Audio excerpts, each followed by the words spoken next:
By way of introductions, for those who haven't seen me over the last couple of days, I'm Walter Blackwood. I've chaired a number of the sessions here, and what I'd like to do is to introduce Peter Ward to you. He's the CEO of the UK Warehousing Association, and I'll let him do the intros as to just what that means. Thank you. Thanks, Walter. Well, first of all, I usually start these kind of sessions, presentation or cosy fireside chats like this, perhaps with a slight apology or an explanation for the name, UKWA. It does, as Walter said, stand for UK Warehousing Association, and we've, for various reasons, decided to keep the brand alive. But I have to say, having been in this role now for about 2.5 years, I struggle with 3 out of the 4 letters in the acronym. The first 2 are the UK bit because, and I think we'll probably come on and talk about this in a little bit more detail, because most of our members actually are involved. Even the most modest of SME members probably don't, some of them don't realise it, but most of our members are involved in global supply chains. It's everything that we're doing now has a kind of global context. So although we're a UK-based trade association, it's a much wider context than UK. But the third letter that gives me the most grief is the W for warehouse, because when I think of the word warehouse, it conjures up this image of some old boy in a brown coat sort of wandering around with his clipboard, blowing the dust off a whole load of aged stock. And actually the business that we're in today and the business that we represent as the trade association, of course, is very different from that image. It's now a very high-speed, high-velocity, dynamic fulfillment business, as I say, of kind of global context. So apologies for the name, but just very quickly, been around for 70 or so years, originally formed as the National Association of Inland Warehouse Keepers, when there was a big move of warehousing away from the portside areas to inland. Interesting that of late there's been some movement back and the whole sort of port-centric model. The name's been changed a couple of times over that period of time. But we are a B2B trade association with about 700 members who predominantly, the core kind of common denominator is that they operate in warehousing, fulfillment and logistics services, although a much wider spectrum as the lines get more and more blurred across the 3PL market than just warehousing per se. Well, thank you very much. Perhaps we could start with a general question of how can those third-party logistics businesses be harnessed to increase the speed and the efficiency of the logistics operations that we find so essential? Well, I think coming back to the point about the global nature of the business, that would be my sort of starting point. And I recognise that this conference and these sessions have been largely around sort of e-delivery and the focus on the final mile. But I think what we have to keep in mind is that most of this stuff that we're distributing in this final mile has probably come 5,000 miles from the other side of the world. Most of it sort of sourced in the typical sourcing markets in China and Asia Pacific and so on.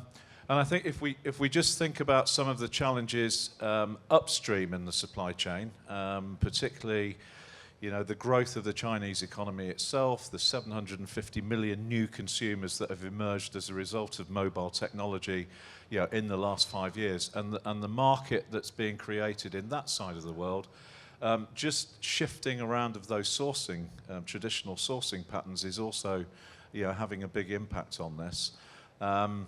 MOQs are not what they used to be. Chinese vendors now much less flexible than they used to be. Buying product in the quantity that you used to be able to demand with an FOB ship by date that you used to be able to demand, that's all sort of moving. And we're, the Western buyers now are much more beholden to the quantities that Chinese vendors want to make and when they want to make them. So it's putting a lot of stress into the supply chain right at the kind of front end. And then, of course, everything kind of explodes through into this omni-channel world that we've been discussing here over a couple of days. So huge complexity. And I sort of try and describe this as, and I think you did this very well in your presentation this afternoon, it's sort of moving the whole supply chain from the linear process that we sort of understood, and you'd go to any conference like this and you had the sort of chart up there, the vendor origin, the ship, the warehouse, so very linear process, to this global ecosystem driven by the consumer right at the center of it. And we've sort of evolved to this very complex, multi-channel, multi-pace, multi-directional. There isn't a single supply chain. It's a number of interconnected supply chains. And so for any retailer or manufacturer or anyone that's in the e-commerce kind of space, particularly retailers, I don't see how they can manage their business in that global context without the support of the 3PL market. So, and of course the 3PL market is evolving with this trend at different paces, as you expect. You've always got the leaders and followers. But we're very much in UKWA adopting the mantra that, logistics is the new retail, because it's through the logistics cycle and through the logistics services largely provided by the 3PLs that most retailers now are reaching the consumer, less and less through their own footprint and more directly from a fulfillment center. So huge opportunity for the sector that I represent. That was one of the reasons that I sort of took this role on a couple of years ago. Very exciting time to be in the industry that I've been practicing in for the last 40 years, and I haven't seen anything that remotely looks like the pace of change that we have today. I mean, this industry is changing on almost a daily basis to sort of keep pace with the changing consumer behavior that we're serving. And is it cost or service that is the key driver of people's decisions when they're moving into the third-party logistics areas? I think it's a combination of things. And I think the key thing is it's more about sort of reliability and managing the sort of expectation. But of course, with that increased level of complexity, where you've got all of these complexities in the sourcing patterns at origin, exploding into this sort of omni-channel world at destination, it's actually now more about managing the inventory. We're seeing this now increasingly on a global basis, where if I sort of put it in international terms, and it's probably something to do with my background in the international logistics arena, but for so many years, probably the last 25 years, all the focus has been on managing transportation and brokerage and so on, and the whole industry has evolved through, well, in two parts really. The big guys have built some mega 3PL organizations by acquisition, and we won't need to mention the names, we all know who they are. And the SMEs and the medium-sized companies have created global networks where they work in kind of partnerships or franchise-type arrangements, but everybody's got their phone-a-friend relationship. Historically, you wanted to do a customs clearance in Timbuktu, you knew who to, if you were a medium-sized forwarder, you've got your partner in Timbuktu that would help you out with that. And what we're starting to see now the development of, particularly in the medium-sized end of the market, where those guys are having to compete with the big global networks, is creating those same kind of networks where the focus is actually on managing the inventory and less so about the transportation. And if you're one of our the audience and they're looking to employ or to engage with a 3PL, what should they be looking for in terms of that business partner? I don't think there's one kind of set answer to that. I always say it's about right fit, isn't it? We've got those big global mega players out there. If you're a small, medium-sized company and you're not even going to rank in the top sort of 250 in their customer base, are you going to get the kind of attention and level of service that you really need? So it's about finding the right fit that's right for your business and right for your organization, firstly. But I think the second phase then is looking at the thing in maybe that global context and actually finding, the core competency. I mean, what is it in the business that you really need to get nailed down? I mean, is it the final mile delivery? Everything else seems to be working okay in terms of the international piece. If it's the final mile delivery, then, really sort of focus in on that. Is there anybody out there that can give you a total cradle-to-grave solution for this global ecosystem that you're working in? I don't think the answer is no. There's no single 3PL out there, in spite of all the rhetoric around 250 offices in 500 countries and the same colour scheme everywhere we operate, and so on and so forth. There's not a single 3PL out there that can be best in class at every facet of the process. It just doesn't exist. So you're in a situation probably where it evolves to working with multiple partners based on core competence and core practice in each of the disciplines and geographic areas that you're looking at. Is there any questions from the audience? Do we have a microphone that can come round? If you want to put your hand up, we're more than happy to have you participate in the discussion. It's getting towards the end of the second day. All right, well, I'll keep going, and if anything, but at any point now, if something occurs to you, something that's said, or there's a response you want, then please feel free to raise your hand and interrupt, and we will be happy to accept that. I mean, you were talking about there are leaders and there are followers. How would you characterize the leaders in the area in terms of the difference? It's a good question, and I think it takes us into the area of technology, because this now is about best use of technology, and it's about finding those partners that actually understand it and understand that probably managing this whole inventory thing on a kind of global basis is well understood. And looking at those partners that can give you that kind of portable solution and affordable. And I think one of the challenges for many of my members in the industry that I represent is that in a lot of cases, many of them have invested millions of dollars in legacy systems that actually, if they're really honest, are no longer fit for purpose, because those legacy systems tie them to a location or a geographic position, or a functional silo of their business, air freight, ocean freight, delivery, what have you. So I think the leaders at the moment are the guys out there that are embracing the sort of cloud-based technologies, particularly in warehouse management systems, because this is, to manage this inventory, it's all about multiple stocking locations and actually being very portable with that, and to be responsive to that changing consumer demand. So the systems have got to be portable, and the system and the whole offer and solution around the technology has got to be affordable. So the leaders are definitely the guys that get that, and as I say, some of the new sort of cloud technologies that are out there versus maybe some of the legacy systems that's tying. I think they'd like to move forward, but it's not always that easy when you're tied to a big investment that's been made in the legacy world. Sure. Can we have a microphone at the front? Yeah, thank you.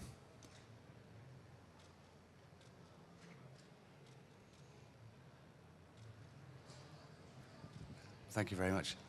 Good afternoon. I think we have met before. What I'm intrigued about is hearing earlier on this afternoon people saying that you're just not going to catch Amazon up.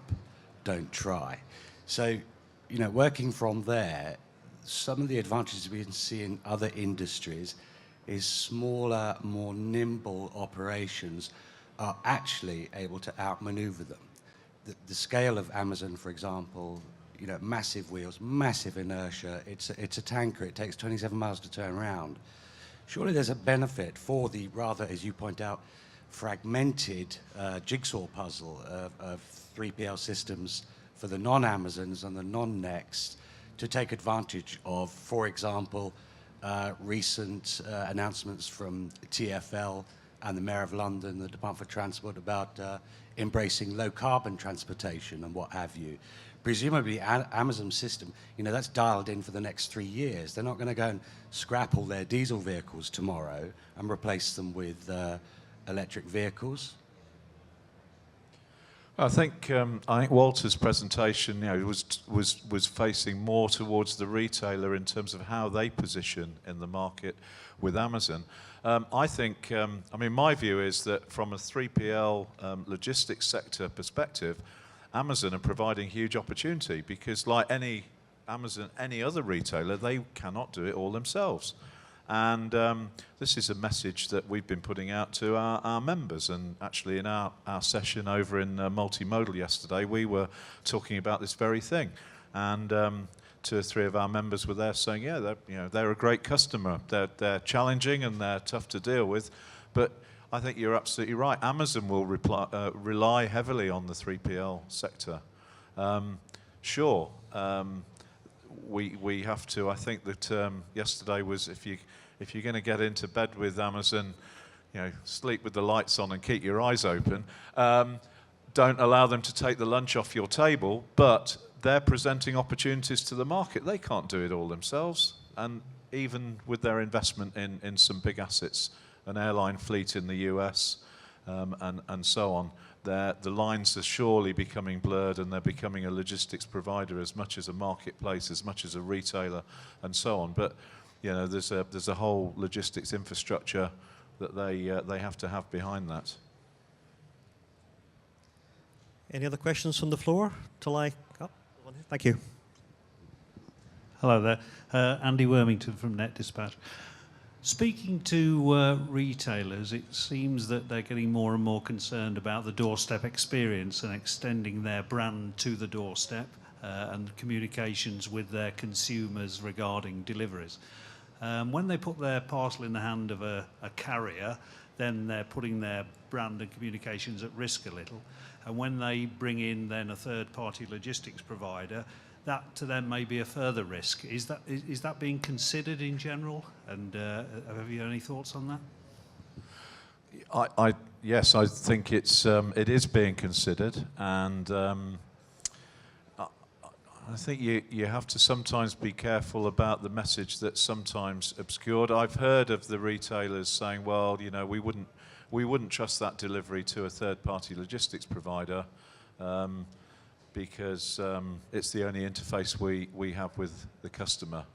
Dive under that one a little bit and actually have a look at some of the reason that they might be keeping that business in-house, particularly the grocery retailers, where actually it's about the free delivery and the cost to serve of that particular operation that they are prepared to cross-subsidise across the rest of their business.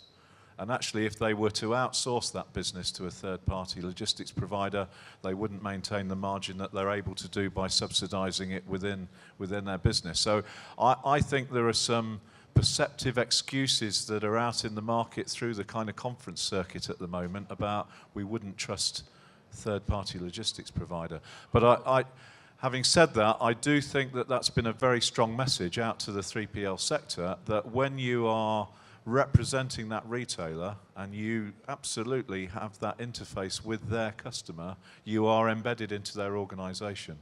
I mean, Walter's probably better placed than me to answer this question. I would absolutely agree that there's a concern. I think the critical issue is that unless you are of an enormous scale, and I'm not convinced that Amazon is of sufficient scale to have its own network working effectively across the whole of the country, because when the peaks hit them, they will have to respond accordingly. So one of the things I've noticed about the Amazon transport fleet is it's not branded Amazon. It's, you get white vans and people turning up, because I think there's questions about that. So I think there has to be an element of trust and confidence in the last mile bit, because I think unless you're talking about a very local level, Harrod vans in London or something inside the M25, then you are going to have to commit and work in a partnership with the third-party delivery agents, but also I think with the third-party logistics. And I think one of the things that has to change is that we had a couple of decades where everybody had non-procurement specialists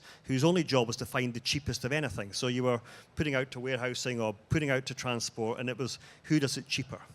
And of course, that's fine if you've got hidden, if it's not visible to the organization. But in the new omni-channel world, what you do in warehousing terms and what you do in delivery terms is very visible, hence the concern. And if what you've done is gone out to find the cheapest supplier, or the one that will do it for 20 pence less, then you are not going to get the best performance. It has to be a partnership. It has to be an understanding that there is brand equity in both sides, and that equity has to be protected as you put things through what inevitably is a shared environment. And I think just adding to that, Walter, it's your sort of area of speciality more than mine, but an observation, more and more now, particularly the bigger guys and the Amazons, just to mention them again, you're now getting this choice, or at least visibility of who the delivery partner is going to be. So when you're placing the order, you know that it's going to be Parcel Force, or it's going to be a Collect Plus, there's choice and there's definitely visibility. So the consumer's in a position actually where he can make a decision like, well, I live in a particular location where just getting a delivery from Parcel Force just doesn't really work effectively. Or, their yellow card or red card system is a pain in the, because the pickup point that I've got to go to is way off my daily routine. So it's putting the consumer back in the position of actually making the choice. And so all of this it's good, but it just shows the consumer's driving it at the end. Absolutely. Are there any other questions from the floor?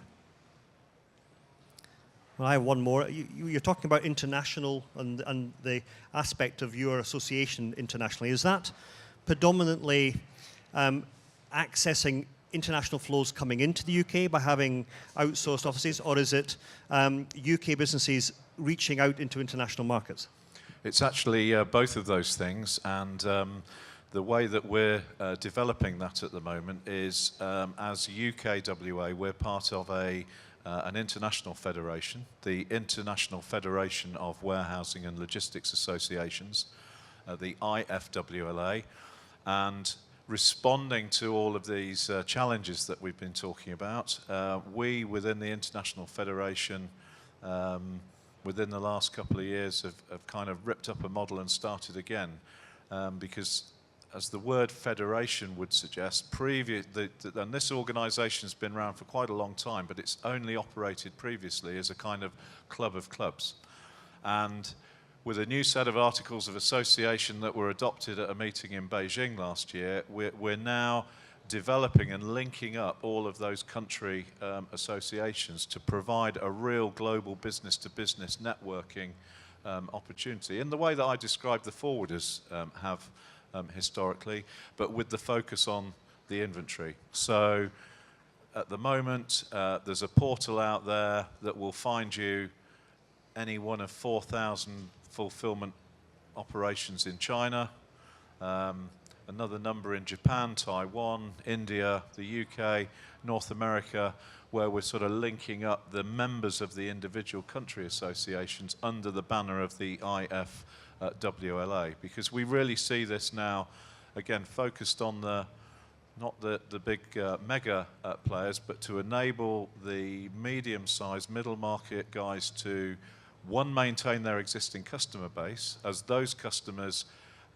go global, if you like, and look for those cross-border opportunities in overseas territories. If they can't provide the global reach, then they'll potentially lose those customers who will go to the mega providers that will claim to provide them that sort of global one-stop shop. So a very important sort of phase of development there, but it is very much both ways. It's helping companies here in the UK find those right partners overseas that want to exploit those sort of cross-border e-commerce opportunities as they develop, and likewise giving a shop window to the Chinese e-commerce providers, and watch this space on Alibaba and everything else, find the 3PL services that they need coming into the country as well. Very good. I think we're down to the last couple of minutes, so is there anything else from the audience? I could be really mean and ask you how you think Brexit is going to impact the business on the international side, but that perhaps that would tell me. But just as a piece of information, as the organisation, do you have an element of accreditation in terms of quality and assurance of a quality of service by being a member of your business? Yes, we do, and there's a fairly sort of strict level of not just compliance, but meeting all the mandatory stuff. But there is a quality standard that has to be met by any member joining the association.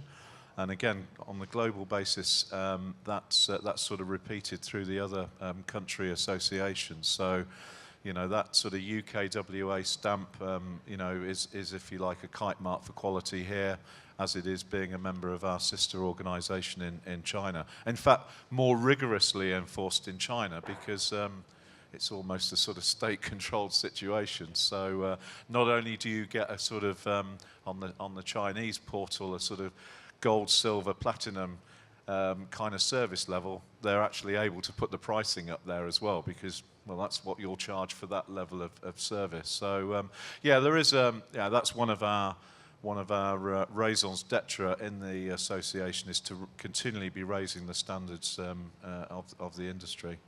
Well, thank you very much, and thank you for participating, and perhaps you'd thank Peter in the normal way. Thank you very much.